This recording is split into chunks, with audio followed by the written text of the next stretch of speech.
नमस्कार दोस्तों, स्वागत है आपका आज के मुख्य समाचारों में। जी हां दोस्तों, आपको यहां पर देखने को मिलेंगी सुबह से लेकर शाम तक की तमाम बड़ी खबरें मुख्य समाचार ब्रेकिंग न्यूज अपडेट्स के रूप में। तो चलिए दोस्तों, जान लेते हैं आज की पहली बड़ी खबर।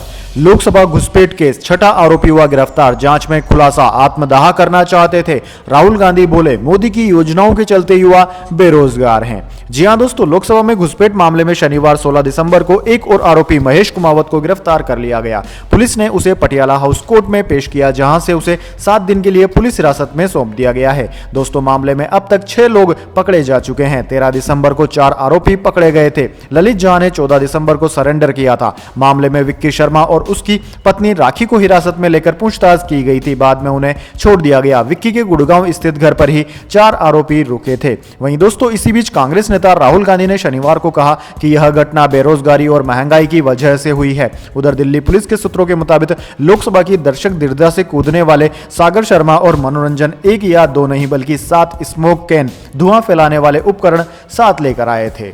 इसके बाद दोस्तों, अगली बड़ी खबर। 18 दिसंबर से कांग्रेस की क्राउड फंडिंग मुहिम की शुरुआत, नाम रखा डोनेट फॉर देश। हर कांग्रेस पदाधिकारियों को देने होंगे 1380 रुपए। जी हां दोस्तों, 2024 लोकसभा चुनाव से पहले पार्टी फंड बढ़ाने के लिए कांग्रेस ने तैयारी शुरू कर दी है। इसके लिए पार्टी क्राउड फंडिंग मुहिम की शुरुआत करने जा रही है। कांग्रेस ने इस मुहिम का नाम डोनेट फॉर देश रखा है। 18 दिसंबर को दिल्ली से इसकी शुरुआत होगी। पार्टी ने अपने सभी पदाधिकारियों और सदस्यों को इस मुहिम में कम से कम 1380 रुपए का योगदान देने को कहा है। वहीं दोस्तों, कांग्रेस सांसद ने कहा कि श्रेष्ठ भारत बनाने में हमारी पार्टी को सशक्त बनाना जरूरी है। कांग्रेस सांसद केशव वेणुगोपाल ने शनिवार को एक प्रेस कॉन्फ्रेंस कर क्राउड फंडिंग मुहिम करने की बात कही थी। साथ ही दोस्तों, आपकी जानकारी के लिए बता दें, साल 2021-22 में पार्टियों का रिजर्व फंड कितना था, तो आप जानकर चौंक जाएंगे कि सबसे ज्यादा फंड भाजपा का था। भाजपा का फंड है 6041.64 करोड़, जबकि कांग्रेस का मात्र 763 करोड़।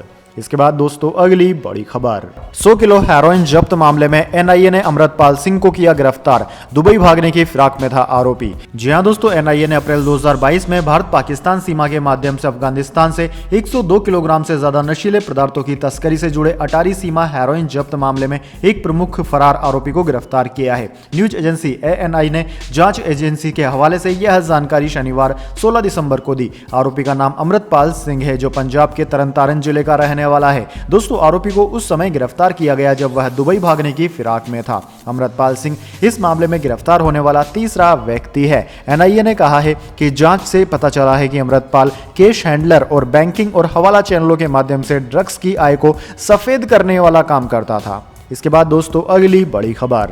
जम्मू कश्मीर में बर्फबारी, गुलमार्ग में -2.8 डिग्री तापमान। एमपी राजस्थान में क्रिसमस से पहले बारिश की आशंका। यूपी में 1 डिग्री तक जाएगा पारा। दरअसल दोस्तों, दिसंबर का आधा महीना बीतने के साथ ही ठिठुरने वाली ठंड शुरू हो गई है। पहाड़ों पर बर्फबारी हो रही है। इसका असर मैदानी इलाकों में भी दिख रहा है। देश के अधिकतर राज्यों के तापमान में लगातार गिरावट आ रही है। जम्मू कश्मीर के गुलमर्ग में शनिवार को बर्फबारी हुई। यहाँ तापमान -2.8 डिग्री सेल्सियस दर्ज किया गया। श्रीनगर में तापमान 1.3 डिग्री माइनस में रहा। वहीं दोस्तों, इंडियन मेट्रोलॉजी डिपार्टमेंट ने जम्मू कश्मीर में 2 दिन और बारिश और बर्फबारी की आशंका जताई है। इसका असर मध्य प्रदेश में भी दिखेगा। यहां क्रिसमस से पहले बादल छाए रहेंगे। 23-24 दिसंबर को राज्य के कई हिस्सों में बारिश हो सकती है। बारिश के बाद ज्यादातर शहरों में पारा 12 डिग्री तक रहने का अनुमान है। इसके बाद दोस्तों, अगली बड़ी खबर। आईपीएल की मिनी ऑक्शन 19 दिसंबर को 77 स्लॉट भरे जाएंगे। गुजरात को हार्दिक का विकल्प चाहिए। केकेआर में सबसे ज्यादा 12 प्लेयर्स की है जरूरत।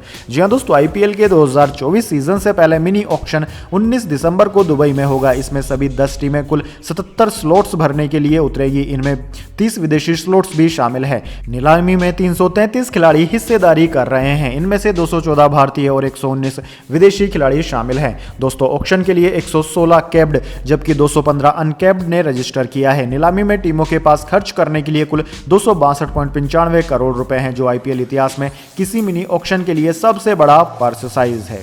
इसके बाद दोस्तों, अगली बड़ी खबर। राजस्थान के लिए हनुमान बेनीवाल ने छोड़ा दिल्ली का मोह। सांसदी से दिया इस्तीफा, खींवसर विधायक बनकर करेंगे काम। जी हां दोस्तों, राजस्थान के लिए राष्ट्रीय लोकतांत्रिक पार्टी के सुप्रीमो और नागौर सांसद हनुमान बेनीवाल ने दिल्ली का मोह छोड़ दिया है। हनुमान बेनीवाल ने सांसदी से इस्तीफा दे दिया है। शनिवार को लोकसभा स्पीकर ओम बिरला से मिलकर उन्होंने अपनी संसद सदस्यता से इस्तीफा दे दिया। अब हनुमान बेनीवाल राजस्थान में भी विधायक बनकर काम करते नजर आएंगे। हनुमान बेनीवाल हाल ही में संपन्न हुए राजस्थान विधानसभा चुनाव में खींवसर विधानसभा क्षेत्र से चुनाव जीते थे। ऐसे में वो अब राजस्थान में खींवसर विधायक की हैसियत से अपना काम करते नजर आएंगे। इसके बाद दोस्तों जान लेते हैं अगली खबर। कमलनाथ पर गिरी गाज, चुनाव में हार के बाद कांग्रेस ने जीतू पटवारी को बनाया एमपी का प्रदेश अध्यक्ष। जी हां दोस्तों, मध्य प्रदेश कांग्रेस में बड़ा बदलाव हुआ है। चुनाव में हार के बाद कमलनाथ ने इस्तीफा दे दिया है। पार्टी आलाकमान ने अब जीतू पटवारी को प्रदेश अध्यक्ष बनाया है। इसके अलावा उमंग सिंगर को नेता प्रतिपक्ष तो हेमंत कटारे उप नेता प्रतिपक्ष बनाए गए हैं। दोस्तों, कांग्रेस की तरफ से जारी प्रेस रिलीज में जानकारी दी गई है कि कांग्रेस अध्यक्ष मल्लिकार्जुन खड़गे ने जीतू पटवारी को तत्काल प्रभाव से मध्य प्रदेश कांग्रेस कमेटी का अध्यक्ष नियुक्त किया है। साथ ही पार्टी के निवर्तमान पीसीसी प्रेसिडेंट कमलनाथ के योगदान की सराहना भी की है। इसके बाद दोस्तों अगली बड़ी खबर, संसद की सुरक्षा में सेध मामले में हुई एक और गिरफ्तारी, पुलिस के हाथ लगे जले मोबाइल फोन। जी हां दोस्तों, संसद की सुरक्षा में सेध मामले में दिल्ली पुलिस ने एक और आरोपी महेश कुमावत को गिरफ्तार कर लिया है। इस मामले में अब तक कुल 6 गिरफ्तारी हो चुकी है। इसी बीच दोस्तों जांच टीम ने जले हुए मोबाइल के अवशेष, आरोपियों के कपड़े और जूते भी बरामद कर लिए हैं। महेश कुमावत को गिरफ्तारी के बाद दिल्ली के पटियाला हाउस कोर्ट में पेश किया गया, जहां कोर्ट ने कुमावत को 7 दिनों के पुलिस रिमांड पर भेज दिया। पुलिस ने 15 दिनों की रिमांड मांगी थी। इसके बाद दोस्तों अगली बड़ी खबर, जो मेडल लाएगा वो सरकारी नौकरी पाएगा, बिहार के उप मुख्यमंत्री तेजस्वी यादव का बड़ा ऐलान। जी हां दोस्तों, बिहार के मुख्यमंत्री तेजस्वी यादव ने एक कार्यक्रम के दौरान खेलों को लेकर बड़ी घोषणा की। तेजस्वी यादव ने कहा कि जो मेडल लाएगा वो नौकरी पाएगा। उन्होंने छात्रों को संबोधित करते हुए कहा कि खेलों को लेकर बिहार के हर स्कूल में माहौल दिखना चाहिए। साथ ही उन्होंने कहा कि खेलों को बढ़ावा देने के लिए राज्य में हम पॉलिसी लेकर आए हैं। तेजस्वी यादव ने कहा कि आज लोग पढ़ लिख करके भी नौकरी नहीं पा रहे हैं, डिग्री रहती है लेकिन नौकरी नहीं मिल पाती है। जो हमारे समाज की एक बड़ी समस्या है वो बेरोजगारी है। हमारे राज्य में खेलों को बढ़ावा देने के लिए हम लोग नीति लेकर आए हैं। उन्होंने कहा कि हमने खेलों से जुड़े 81 लोगों को चुना है, जिन्हें हम नौकरी के जरिए अधिकारी बना रहे हैं। उन लोगों को भी जल्द ही हम ज्वाइनिंग लेटर देंगे। उन्होंने साथ ही यह भी कहा कि आप मेडल लेकर आइए, हम आपको नौकरी देंगे। इसके बाद दोस्तों अगली बड़ी खबर, सैटेलाइट से फोन में हर जगह मिलेगा इंटरनेट, नहीं होगी मोबाइल टावर्स की जरूरत, एलन मस्क करने जा रहे हैं बड़ा प्रयोग। जी हां दोस्तों, एलन मस्क की कंपनी स्पेस एक्स द्वारा सैटेलाइट इंटरनेट सर्विस स्टारलिंक चलाई जाती है।